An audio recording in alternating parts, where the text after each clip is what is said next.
Like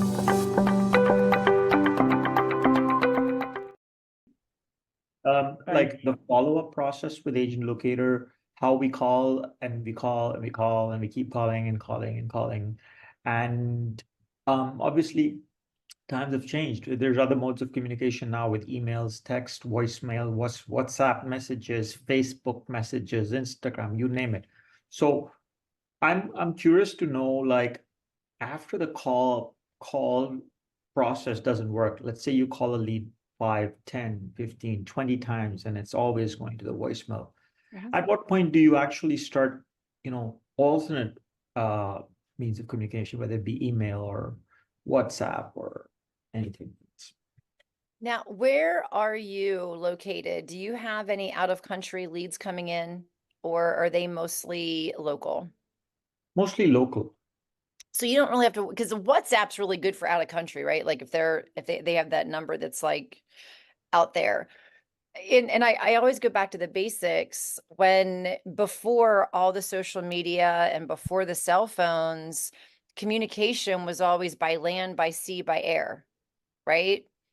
So if we go back to the basics and we look at the email, text, phone, we still do have three forms of communication, even with the social media that's going on, which is additional layers, because we Mhm. can go and research people a little bit more, but we have to really define what is our highest and our best use of time. Because if we haven't had conversations with a particular lead, we have no idea what their situation is, and we could be wasting time on said one person when it could be their mom that sells real estate, but mom doesn't have access to the multi-list, so they're just searching online everywhere and anywhere. And if you exhaust a lot of time into researching them to figure out who they are, to know how to connect with them, to reach out to them on Facebook, that's just a lot of energy, right? So Mhm. I always step back, and in today's world of certifications, you can't go anywhere online without being pounded with some type of something trying to draw you in to make you spend money, right? So everyone that is predominantly on Google, social media, whatever, they know what sponsored ads are. They know what to look to follow. But I say all of that to say the number one thing that any consumer is looking for is value. No matter, it doesn't matter what changes in the industry, it doesn't matter what changes on social media, what changes in the country, what changes anything. Right. Everyone wants value and they want it free. And Mm. that's why Google has taken off so well, because you can Google anything for free. The question is, how do they find you? Right? Because there's a lot of real estate agents out there, and there's a lot of fluff and overpromising and just a lot of BS. Absolutely. But what is, and it always, no matter what, comes down to the value proposition of why would I benefit from utilizing your services as a professional versus all the other noise that's out there online? And that's your answer, right? Because that value that you can add to your leads, whether it be text, whether it be email, whether it be voicemail, or whether it be everything that you're putting out on social media, that is all coinciding with your value proposition. Does that make sense? Absolutely does. Yes. Yeah. And sometimes we have to find that value, how we're different. Yes. And that's what's so important, is to stand out. Because if you think about certain artists or certain sports stars or certain TV shows, certain things stand out for certain reasons. And even looking at the real estate industry, certain real estate agents stand out for some quirky shit. Like there was a guy in Texas that had these crazy cowboy hats, and that was like his claim to fame. There was a guy in Atlanta that coined himself as the condo king. So anytime that you Google search condos in Atlanta, he was all over the place because that was his one thing that he just covered all over the internet and blogging and social media and everything. So you Google condos and SEO, he came up. And I really feel in 2024, that's where we are in the attempt of not getting lost in the sea. Because we all know, right? Everyone's Googling, but no one's really seriously looking to go, hey, I'm ready to buy a house right now. They're just looking, researching, wanting to know what's going on with the market. But what is going to change is when you have the conversation with them, or not even have the conversation, the number one objective is find out where they are in the process so that you can start having that pipeline and finding out what is going to make their job easier for you to hand deliver to them while they're in their research phase. Because you, at the end of the day, you want them coming back to you. And that's why I always ask the leads. They're like, well, I'm not ready. It'll be about another year. Okay, that's well and good and great. But what can I do over the course of the year so that you can remember me next year? Because I want to earn your business. What can I do? So you said you're not a new realtor. And whenever I popped the value proposition out there, when you look back at all of your transactions, is there something, someone, some sale that you really thrived on that like lit your fire that you're like, oh my gosh, this was so cool. I loved working with this kind of person. I loved working with these kind of people or this kind of home. Is there anything there that stands out for you? Maybe reading our testimonials on our website and see what our clients said about us to just do refresh our memory. Yeah. Because those words, right? You're going to find that there's going to be a common few words that your customers are using because of how you relay your services back to them. And those words kind of become that mission statement and the reason why you exist as a real estate agent and as a real estate company, business leader, whatever you are, whatever you're coining yourself as. And utilizing that, but yet not overpromising, because that's what everybody does, right? So knowing your market is so vital. What are home buyers struggling with when they are looking at buying a home right now? What's keeping them awake at night? What are the questions that they're asking?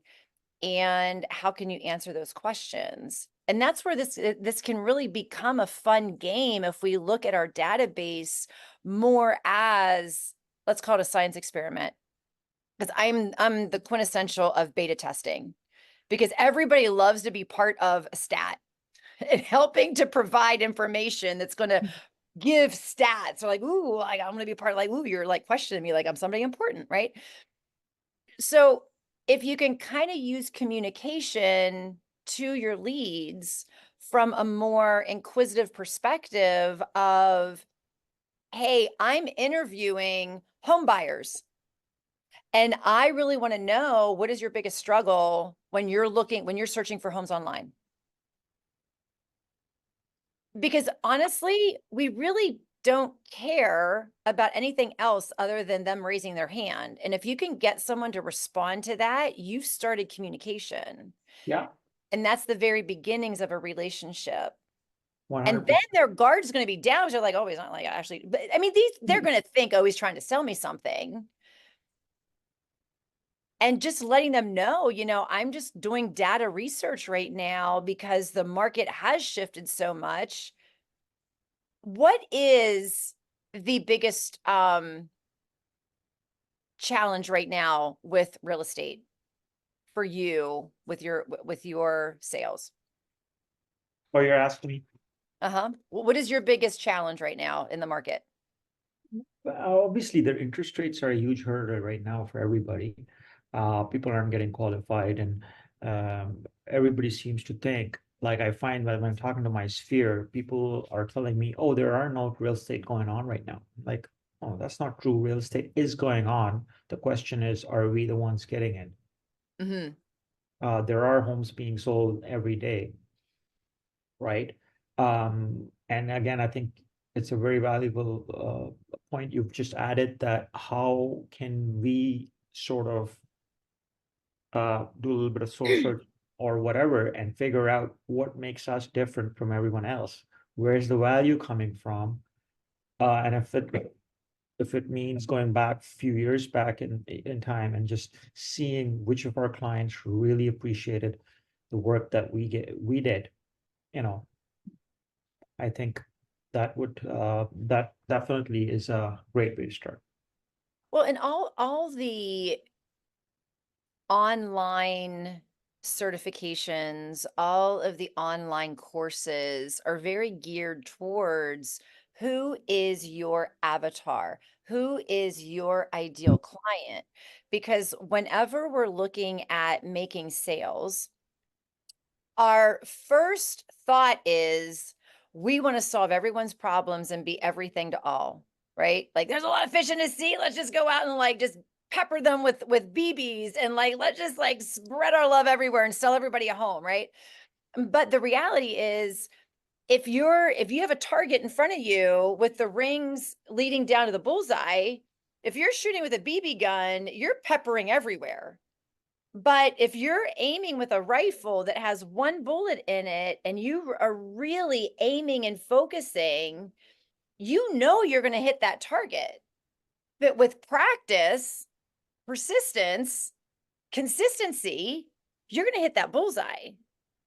So the more that we can bring our business into that ideal client, all marketing is solving a problem.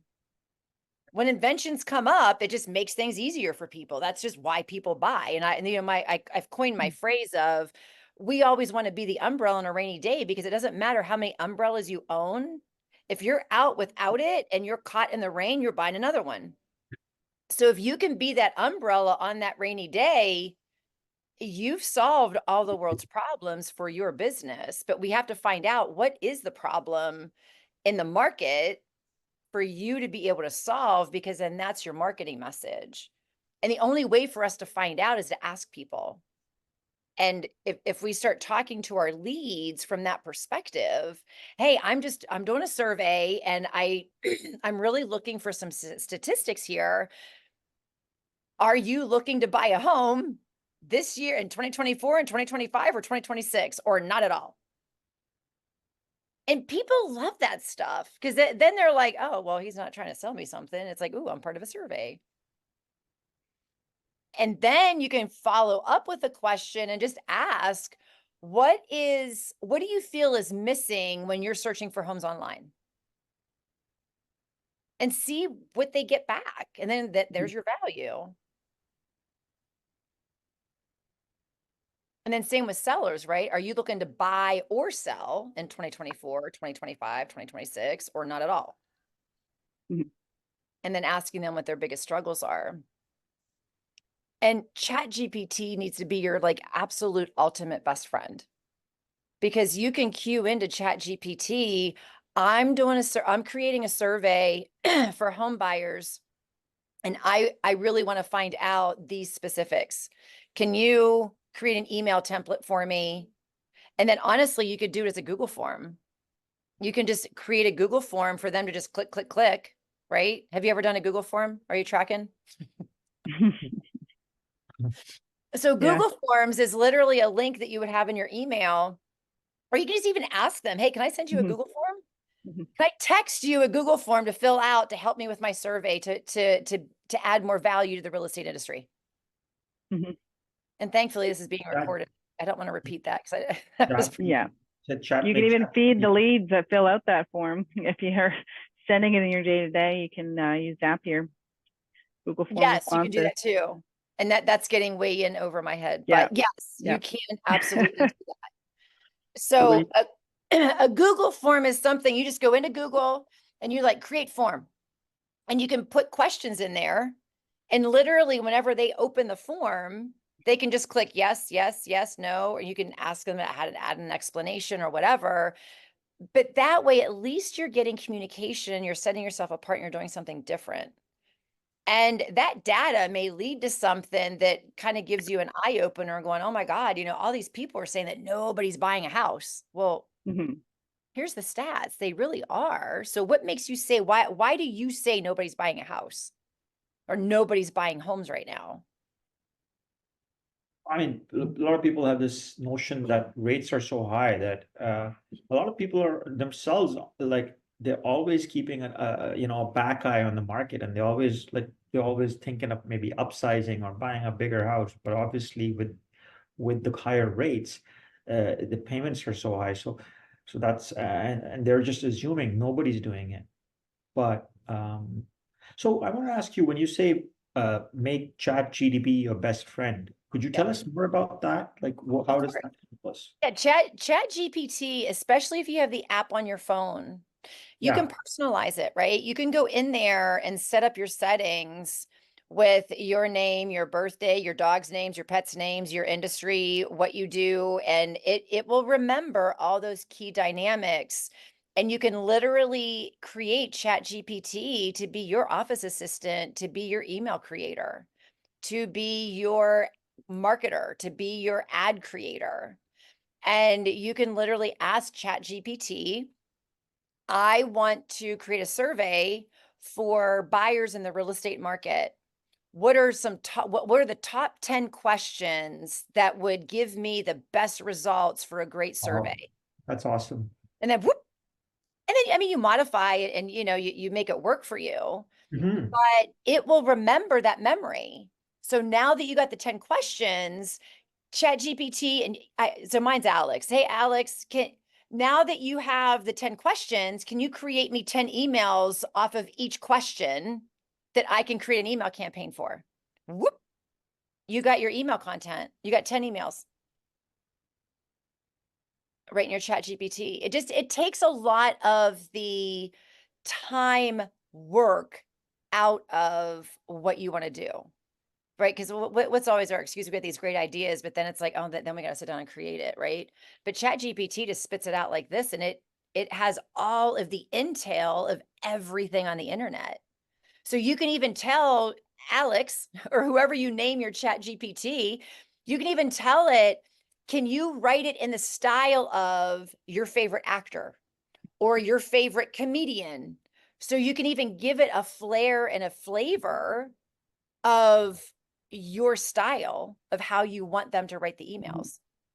Like, make a funny email about this, or make a Right. creative email, or make an inquisitive email about that. But you can use like really sexy words to get it to give you a little bit more different wording. Hmm. Absolutely. Um, And then you can take the emails and say, okay, I got these 10 emails. Can you create me 10 short text messages that are less than 20 words? Based on that situation. Yes. So then your emails, and then you can ask it, hey, can you write me a blog based on these 10 questions that I could deliver value to my audience in less than 5,000 words? You got a blog. So everything's all congruent, right? And then you're like, I want a video script. And it'll literally give you a video script and give you cuts of different, oh, so we want you sitting in an office on the phone with this script. And then we want you showing a house on a phone with this script. And then you just put the videos together, and then you got a video script to pop on your reels or to pop on your um TikTok or whatever you do. So everything is all themed together. So no matter where they find you or where they're looking, your value content is delivering the same value, just in different formats. Not to mention not to mention creating content for your social media as a realtor as well. Yes. And that's what I Mhm. said. So you can have that, like when you create the emails, you can say, give me a 90-second reels script that I can pop up. And then you can drop it into your transcriber, right? So then you can pop the words right on the screen and talk to your screen. Please don't read it. Make it sound like you're like saying it, like make it really automated. but you can literally talk to your phone and video what you're reading because the words transcribe or your words follow. And what is the name of that stuff? I can't even remember like what it is. It is a transcription. Yeah. Pretty sure. Yeah. Pretty sure that's what it's called. But it's also a great way because a lot of us, it's being comfortable with what we're talking about as well. So just making those reels over and over again can also help us when we are actually conveying that same message verbally to somebody on a phone call. Right? We start to gain confidence in what we're speaking.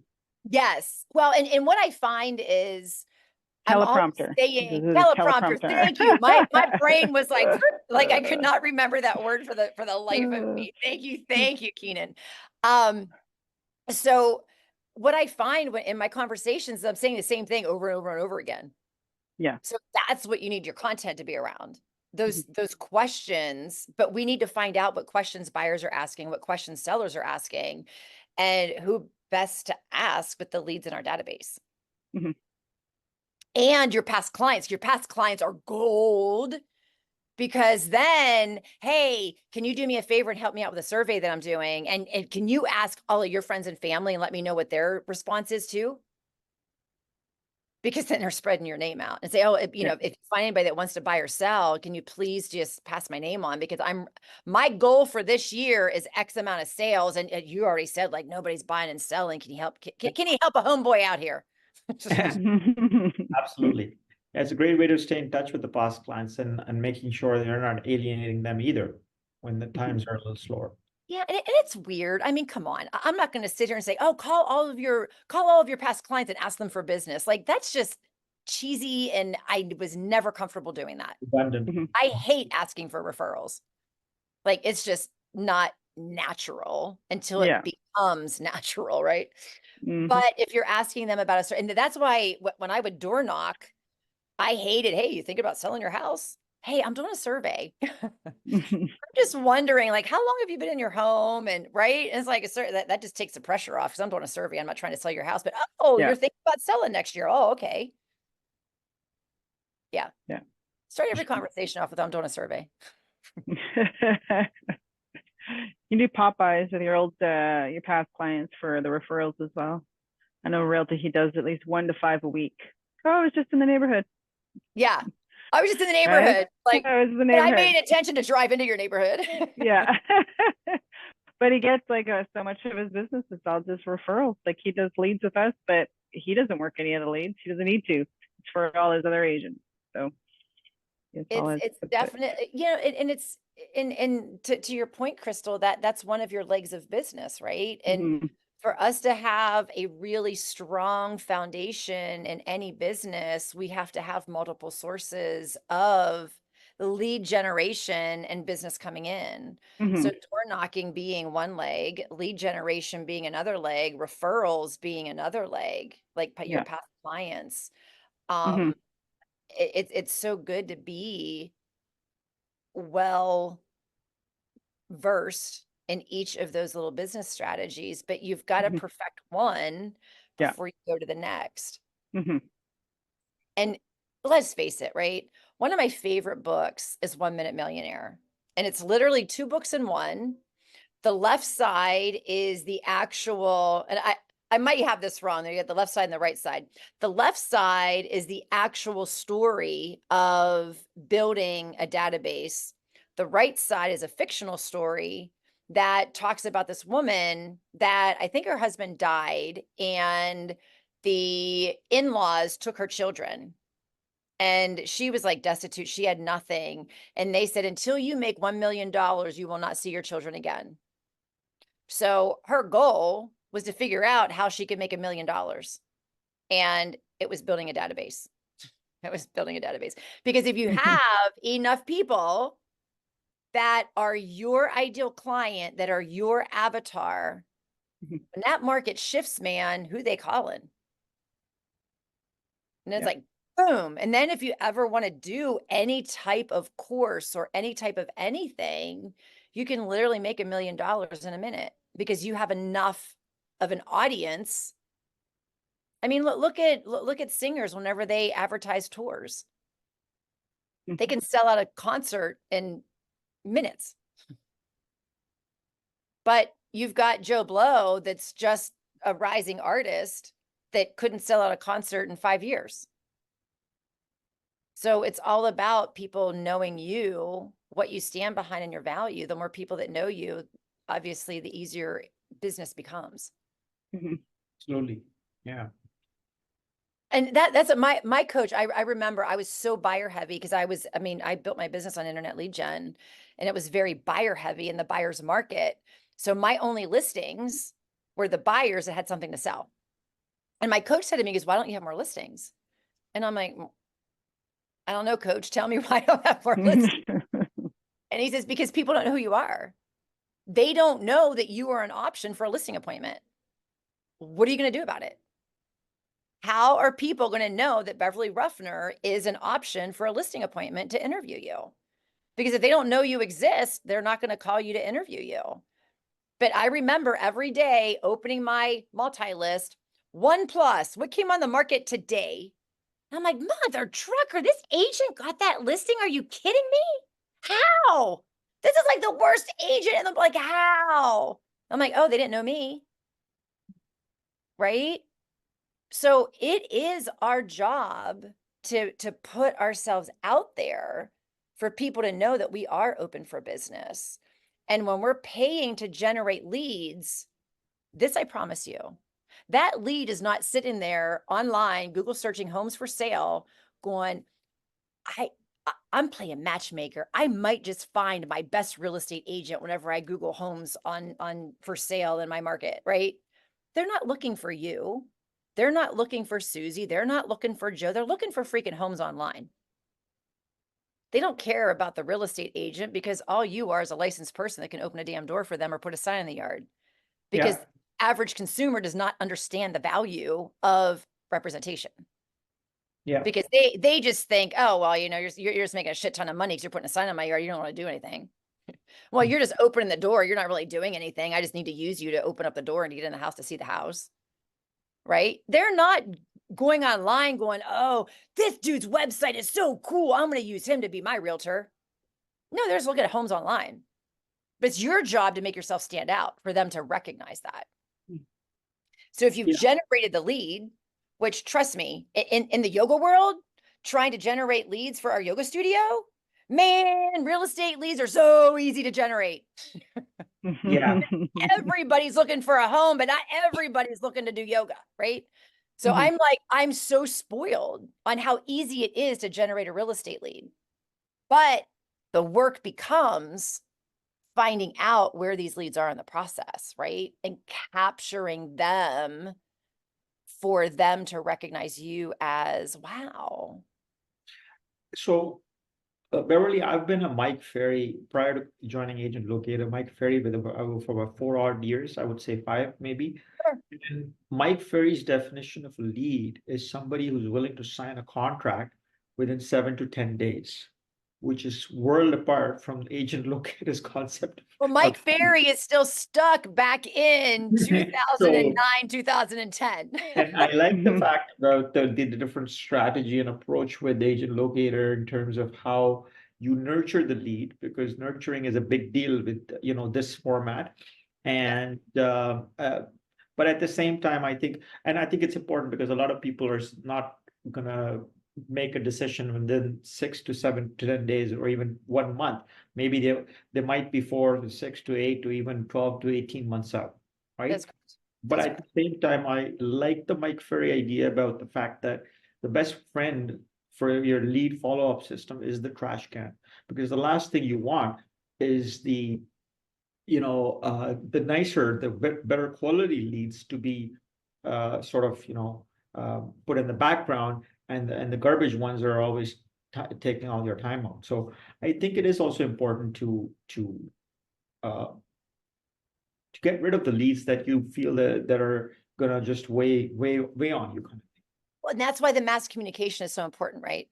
Because the number one objective, and I totally understand the Mike Ferry philosophy. I look at that as you have to filter through to find the leads that are 7 to 10 days. Because I promise you, how long have you had AgentLocator? Me, 4 months, I would say 3 months. Okay, so only 4 months. All right. So maybe I can't promise you, but anybody that has had Agent Locator for more than 2 years, I promise you there was a lead in their database that closed on a home within the last few months. I promise you. Mhm. So there are leads that you're going to be, but so what quantifies a 7 to 10 days? 7 to 10 days from today or 7 to 10 days from this day next year, right? Because the majority of your leads that are in your dashboard are going to close on a home at some point in their life, because ain't nobody ever stay in their same home for the rest of their lives, Yeah, absolutely. right? Because even mom and dad bought a home in the very beginning, they may still be in the same house that they built when they got married, because that's the case where I live, but their kids move, right? Somebody, every single person, even if you're homeless, you move from one block to the next. Everybody moves. It's just when and where. So the most important thing with our leads is to make that communication, find out where are they in the process. And that's why I love the tags. Because when we're tagging the leads, right, we can start to put them on the shelves of the grocery store. And, my favorite analogy with the grocery store is when you have your leads, you have the signs over the aisles that tell you what product is in what aisle. I don't ever buy cat food in the grocery store. But oh my gosh, if I forgot to order it off of Amazon and I'm out of my wet cat food and I have to give my cats their wet cat food in the morning, I'm going to the grocery store to buy a quick can by the time so I can wait for my delivery to get in, right? Right. Thank God the cat food's in the grocery store. I may never need it.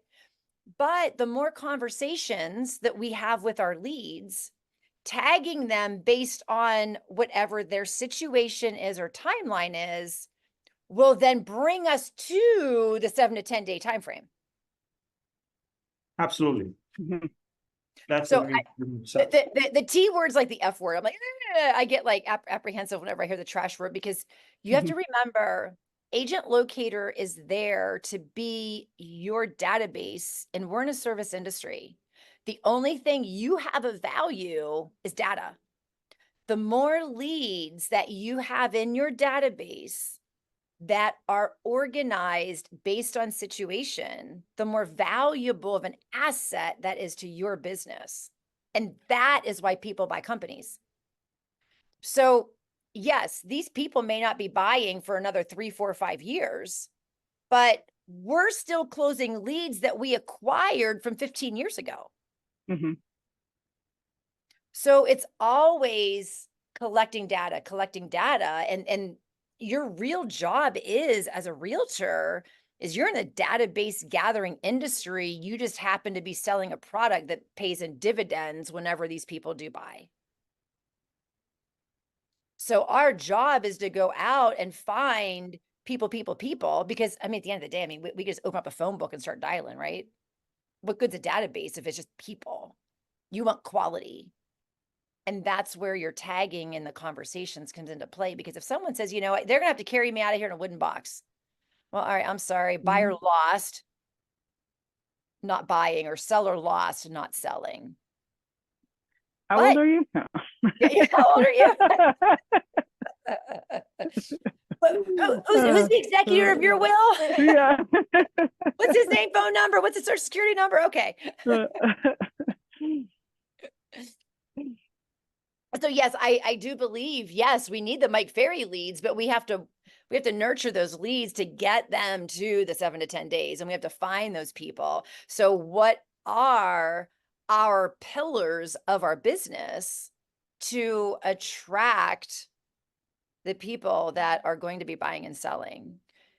And that was always the big thing, right? Like, it's no fun chasing a lead, because they're a lot more harder and difficult to close when you chase after them than they are whenever you attract them. I have a question. As a agent locator realtor, when you have your CRM and you're calling the leads or emailing them or texting them, what is the bare minimum number of hours that you would recommend as a bare minimum that an agent should be sitting in front of that CRM, whether it be talking, texting, emailing, voice, WhatsApping, what is the bare minimum number of hours that you suggest? So I'm gonna I'm gonna debunk what everyone says out there in their trainings, because I was a Keller Williams agent, right? 2 hours of lead gen every day, 2 hours, 2 hours, 2 hours. And I'm like, ain't nobody gonna do that. Like, we do not have the stamina to sit on the phone for 2 hours, like, right? Here's my opinion. Consistency is what is the most important. And Mike Ferry, speed to lead, right? The whole industry is speed to lead, speed to lead. And I'm like, that's so 2009, 2010. It's, yeah, speed to lead then, but man, you got spam blockers, you got that, like, people aren't answering their phone anymore. You don't know speed to lead, right? It's the consistency that pays off. So with the consistency of working the database, if you're working your saved little filters, in my opinion, 15 to 30 minutes a day. If you're spending more time in there than that, you haven't been consistent, or you really have a crap ton of leads coming in. But honestly, the way that I created my filters was to eliminate that main objection of agents. I don't have time to call my leads. Well, I'm calling BS, because you shouldn't have to be in there on any length of time unless you're having a great conversation. If you're calling, so let's just run through the priority of a lead, right? Just like you were saying, like, I don't want to spend time on the low hanging, like on the trash. Oh, I hate that. The ones So that we, new lead comes in, high priority, right? We got to find out where they are in the process. I'm going to spend more time calling that brand new lead than I am anybody else in my database. So I'm going to give them full time and attention for 2 weeks. So within that 2 weeks, new leads are going to get anywheres from 7 to 12 touches, phone calls. The emails and the texts are automated. So you're not spending time on that and only responding if they do respond, right? So after the 2 weeks, if I have 7 to 12 touches to these leads, phone calls in, and they still haven't answered the phone, I'm not calling you that many times a week. I'm going to go down to once a week for the next 2 weeks. But if you continue to search properties in my database, I'm going to continue calling you at least once a week, because you're a high priority. If you're searching in my database, now you know me, because you're getting emails from me, you're opening the emails, you're searching the homes. You know my name now because you're opening them in your inbox. The leads after the first month of registration that have not looked at any homes for 30 or more days, I may call you once a month. But then if they go past 90 days and haven't opened up a home with that much communication, I may never call you again, and you're just on email automation and text automation every blue moon, because I really don't care about you at this point. But we have to have our database set up that if that person ever does open an email, because what does that mean? They log in today, they don't look for 6 months, and then all of a sudden they pick back up and they're opening an email. Oh, hello. Right? They're getting closer to being seasoned. So we don't ever want to miss that person. So our filters have to be set up for that person to drop back into our inbox. So I look at our database as 2 compartments. I have never spoke to you. I have spoken to you. Of course, you have your bad phone number, and right, you got it. But for the most case, I've never spoke to you. My job is to find out where you are in the process. And I've spoke to you. I either have a tag on you because you have a situation that I don't want to have to scour my notes to figure it out, or I have a reminder set up. So when you ask me the question of how much time should I be spending in my database, that 15 minutes to 30 minutes are only on the leads that you've never spoke to. Because your reminders are a different story, right? Like your follow-ups and your nurture and your reminders, I don't put anybody on my calendar unless they have qualified for my time. And that means if I have a 70% chance or more of closing them, if I do everything I know I need to do. Asim, how would you like me to follow up with you? How often would you like to receive updates? What can I do for you on our next phone call. You know what? Follow up with me in like 2 weeks. And I would love to know if anything sold, like just update me on the last 2 weeks of what sold. Boom. It makes the follow-up easier because you're not sitting there going, why am I calling this person? Because now they told you what they want. They told you to follow up in 2 weeks, and then furthering that conversation to say, okay, I know it's not going to be a priority whenever I call you back in 2 weeks. So I just want to give you permission. Don't worry about answering the phone. I'll just leave you a detailed voicemail. And if you don't mind, after I leave the voicemail, can I shoot you a text and just respond back to me just so I know that you did get it, right? So call them on their shit because you know they ain't going to answer the phone. Mhm. So meet your objection before it even becomes one. And then you have a higher chance of them actually answering the phone because you've already told them they're not going to answer it. And I flat up ask people, you know, it's like, if I do call you and you don't answer the phone, how would you like me to follow up then? Do you want me to leave a voicemail? Do you want me to send you a text? Do you want me to try calling you in 2 weeks? Do you want me to try calling you the next day? Like, I really want to build this relationship and I want you to trust me and I want to follow up with how your communication works best for you. Wow, that's powerful, right? Even asking them the first time you ever have a contact with them and you have a conversation with them and ask them, what would be your most preferred way of contact? Would it be phone, email, or text? Yes. At that point, tell How you. often and when? Yes. And those are the only people that qualify for time on my calendar.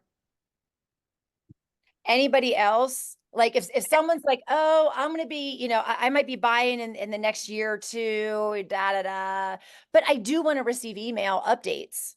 Well, Right. my favorite tag is monitor activity. Because again, I want to take my time out of this, right? I want to work by the masses, not by the ones, because that's why we hate follow-up so much, because it's one at a time, one at a time, one at a time. It's so time consuming. So just imagine everyone that you have a conversation with in your database. Yes, I do want to receive emails. I do want to stay up to date with what's happening with the market. Okay, great. I just want to let you know these emails do love to go to spam. So check your spam. And what I'm going to do, I'm only going to call you if I see that your emails aren't coming through. So you put a monitor activity tag on them. You set your filter for monitor activity tag people. You click on that filter. It pulls up everybody that you have manually set up their searches that said, yes, I want to receive the email updates. And right from the dash, you can search who hasn't logged in most recent. Mhm. And if they haven't been in within 2 weeks or a month, that warrants a phone call. So just open up their little identifier and go, oh God, they've had like 5 emails from me and they haven't opened up a one of them.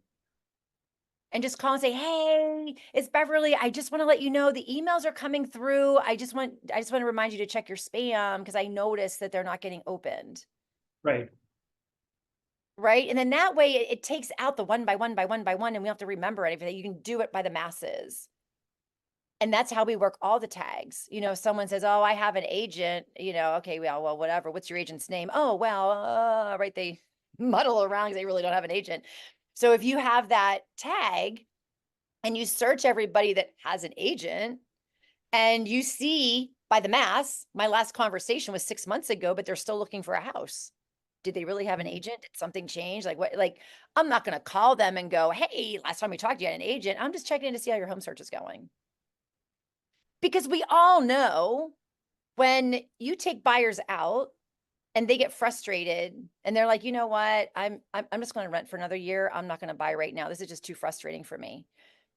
We lose touch with those people. Let's just face it, right? We're very hot in the moment. Like we're chasing the thrill. We're chasing the thrill. Like you burnt me out. Like I'm not going to keep up with you for the next year. So when that particular client was with another agent looking at properties, yeah, they had an agent 6 months ago when you talked to them.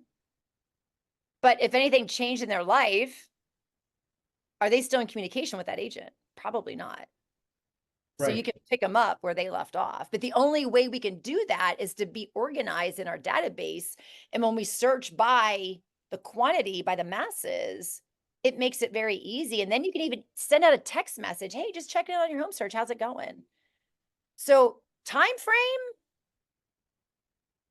it's very quick and easy. And of course, bring in that value that you initially were addressing in the webinar. I think Yes. especially for people like that. Yes, 100%. Would you be interested to know more about how I can save you 100,000 now versus when the rates are lower? I mean, look at the market now. If I can save you, I don't know, 50, $70,000 in the purchase price, Yes. something And if that, you have a testimony from another client on anything, and the one thing I think that we all forget is we can pre-frame how we want their testimonies to sound, right? We can kind of pre-write the testimony and have them fill in their words and ask them to please use their words to rewrite it. But everybody's lazy. People don't like leaving. I mean, people love leaving testimonies. They have intentions, but they don't take the time because they don't have the words to sit down and type it out. So if you type it out for them, yeah, they do the fillers, you can get those testimonies from people. yeah. But yes, that's always right, because buyers want to save money and keep as much money in their pocket as possible, right? They don't want to be wasting their money. Sellers, same thing. They want to make sure that they're making the most value out of their home. But most agents don't have a strategic plan on how to make their sellers the most amount of money. So, Mr. Home Seller, are you interested in my home selling strategy that's going to make you X amount of dollars more than an average seller in today's market? And then you're piquing some interest. Yeah. So that's like your elevator pitch. So that's why what I always like to say, like, have an elevator pitch for your buyer, have an elevator pitch for your seller. How much money are you going to save your seller or save your buyer and make your seller? Because we all know if you can sell a house in less than 30 days, the amount of money that they're saving on the mortgage payments that they're going to continue to pay, on any HOA, homeowners association they're going to pay, any lawn maintenance, right? Anything that would happen in the home, that's all part of, if they don't sell their home within 30 days, they're making more mortgage payments. They're taking on more payments on other curriculars that pertain to the home with their bills. So all of that can come into play. Absolutely. Yeah, so having those elevator pitches for sure. In a down market where the interest rates are high, and they're now starting to go lower, what would your elevator pitch be for the sellers? You could pitch it very nicely for the buyers, because hey, if I'd be able to save you 100,000, would you be interested to meet for 20 minutes over a coffee? But what would you Well, seller, it's the home selling strategy. rates going How down? can you get the offer the fastest? Because at the end of the day, that is what makes the seller more money, is what is on, because I always look at the sale wise. Most agents go back and they give their market reports based on what happened 6 months ago or within the last 6 months. And I'm like, that's great data, but I want to know what my competition is right now. If the average home buyer is looking at 3 to 5 homes before they're making a decision, my job is to have them right on your home. Like, we've got to get feet in the door because the very first showing is online. So what price is going to position us to get feet in the door?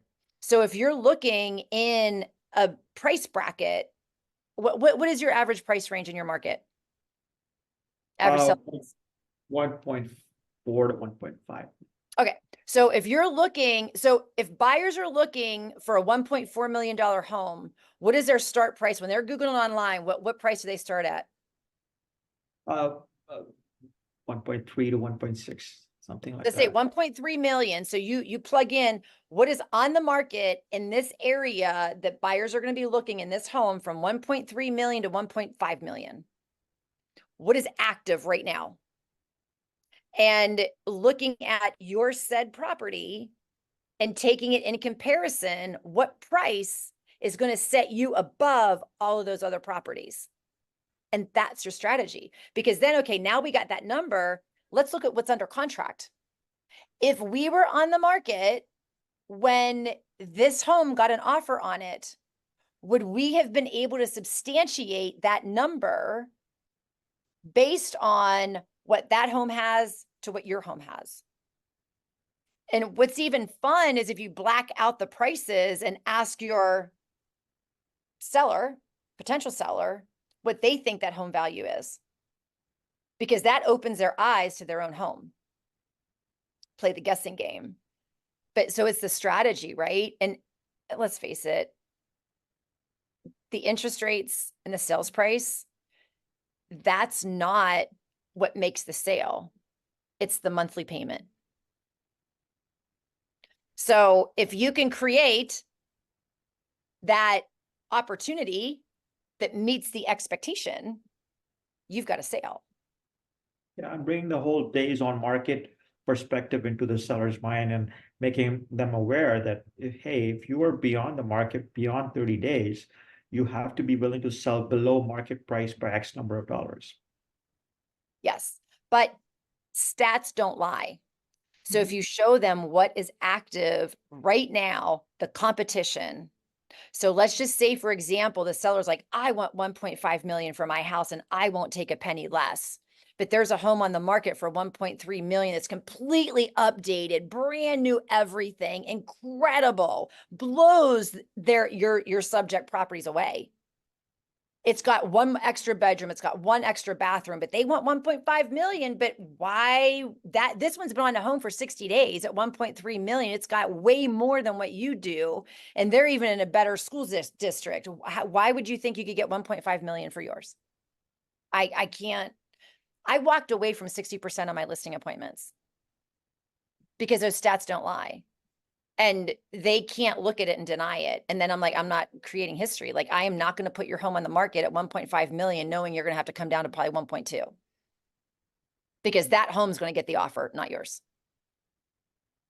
Because it has way more to offer than what you do. So we have to come under that 1.3 million because look how long they've been on the market. And oh yeah, they've already had a price reduction. And that's really having a strong strategy plan for your sellers is what sells that value. But Yes. the average seller doesn't know that, right? The average seller just thinks, oh, you put a sign on my yard because they think their home's the best. So it's up to us to convey that. But yeah, so Absolutely. have a strategic plan to sell your home for more than average sales, blah, blah, blah, in faster time. Right. Absolutely. That's a very valid and useful point, 100%. And take that line, put it into ChatGPT and ask it to create you an email. Ask it to create 10 key points that you can utilize in a text message, in an email, on social media. And then you've got content for a couple weeks. And then you've got your drip campaigns written as well. The paid version or the unpaid one? ChatGPT. Unpaid. Oh, don't pay for it. Unpaid. Unpaid. But I've learned to like it on my phone better because you can really, really personalize it much more on your phone, on the mobile, on the app. That's such a great value perspective you brought on the table today. ChatGPT. We didn't get into your so you got to come back in 2 weeks so we can get in your dashboard. But I think we just forget, right? Like we get Agent Locator, we're attracting leads, and we're like, how do we get a hold of these people? And it's 2024, unfortunately, right? And it is a different game, and I feel so strongly that it's down to value proposition. And I was just having a conversation with the guy that does my website today, and I'm like, I was looking at YouTube videos, right? And I ran into this one video. She's talking about this AI creator that you can literally go into this AI creator and tell it you want this certain voice, this certain music, and you want this video to play in alignment with the voice and the music. And I'm like, are we truly eliminating all like real people videos? Like this is just blowing my mind of what can be turned out on YouTube anymore, that it's not even, it's just AI generated. Yeah. So I strongly feel that people are really yearning for that personal they need to know that you are a real person, that when your mouth moves, it's your voice coming out of it, not someone else's. Yes. And what's great about it is that's a very easy value proposition. You're real and you're not artificial intelligence. Mhm. And, you know, not taking the Chat GPT and just copy and pasting, but using it as a template to enhance your creativity, not be your creativity. Because so many people, like you can even see like DELVE, delve, like delve into, that is such a big word that Chat GPT uses. And I'm like, oh yeah, they just copy and pasted that because who wouldn't pick up that word, right? There's certain words that Chat GPT does use that it's like you can really pick up that it's not your own voice. But it truly is a time saver Oh, and I mean, from really what you enhances the described, creativity. We just have to know how to use it. Mhm. yeah, have to. And I think that's where the younger generation comes in because they're like so much into it more so than we are. Or they're already doing things that we're just hearing about. Yeah. Well, it's like the agents that were resisting Facebook Yeah. and all of that kind of marketing back in the early, it was like 2000. I think I got my Facebook 2009 because I was even a late adopter. But all these agents that didn't even want to utilize email and utilize the DocuSigns, right? It's like, I'm still going to drive to their house and get their signature. Mhm. Right. And they had their pictures from back in 1950s, right? They just got passed over. And if we don't innovate, we die. So we really do have to flow and go with what's out there. And my opinion is it always comes down to value. Yeah. We need to get that in front of them and get creative. And that's, I love the, hey, I'm doing a survey. Yeah. So you can get people's attention. So that's how I'm going to say, work your database is, you know, really find your value from a survey perspective, asking the right questions just to get them to communicate. Because then if you're just going to ask them what year they're planning on moving, create a tag, and then you know what year these people are going to be moving until you find out what they're like, what would make you move. Mhm.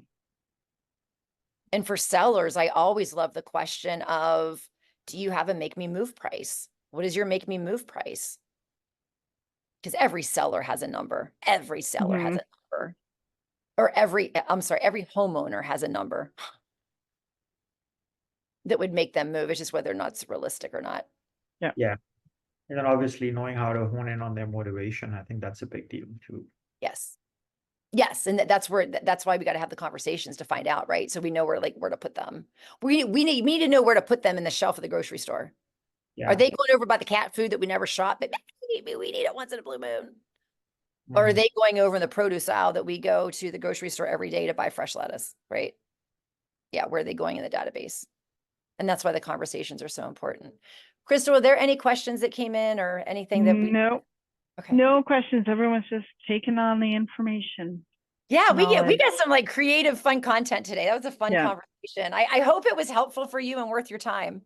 Oh, 100%. It was amazing. I love the whole chat GPT and survey approach. I think that's a great deadly combination. Putting in that, approaching all your pillars of prospecting through that avenue, whether it be door knocking, agent locator, leads, or even database. For sure. So I definitely want to see you back again so we can jump into your dashboard and call some leads and see what we can make happen. Absolutely. Perfect. Right. Thank you guys Awesome. so much. And Keenan, Thanks, thank Beverly. you. I'm glad you enjoyed. Have a fantastic day and I'll see you in a couple of weeks, Crystal. Thank you so much. Awesome. Thanks, guys. Bye. Bye.